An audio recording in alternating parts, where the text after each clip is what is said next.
أعوذ بالله من الشيطان الرجيم. بسم الله الرحمن الرحيم. إنا أنزلناه في ليلة القدر وما أدراك ما ليلة القدر. ليلة القدر خير من 1000 شهر. تنزل الملائكة والروح فيها بإذن ربهم من كل أمر. سلام هي حتى مطلع الفجر. السلام عليكم ورحمة الله وبركاته. أدي مسلمان دوغلم خداي تبارك وتعالى Suriye inne enzelnâde fermayış ettiye tahqiq biz Kur'an'ı Kadir gecesinde nazil ettik.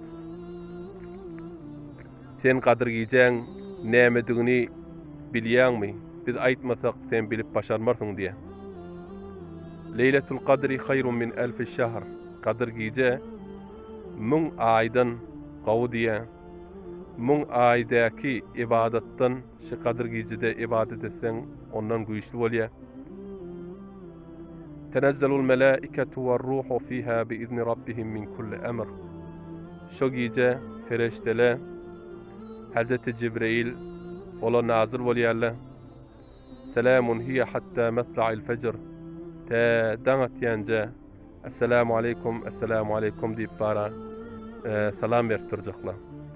Hudaý tebarek we taala Kadir gece duş gelip şu gecede taat we ibadet etmekligini hemmemize nasip etsin.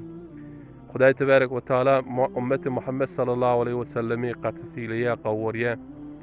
Hatta Şeyh Mutevelli Şarawi ulukon İslam'ın ulukon alimlerinden ol Peygamber sallallahu aleyhi ve sellem'den bir hikayet fermayış etdi.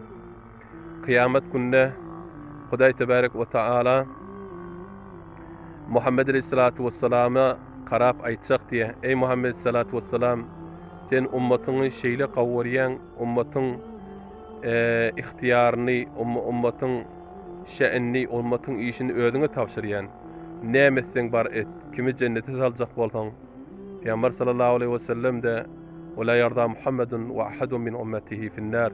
Muhammed aleyhissalatu vesselam da ummatynyň hemmetçigi cennete gitmese razi boljakka. Hazreti Ali radıyallahu ta'ala anhu da fermayış etdi. Biz diye Kur'an-ı Kerim'de وَلَا سَوْفَ يُعْتِيكَ رَبُّكَ فَتَرْضَى şu ayeten kan umidvar diýdi. Hudaý tebarek we taala hemmemize tawfik bersin. Aradalymyzy kabul etsin. Mehr we muhabbet bilen, dogullyk bilen inniki aradalara nasip etsin.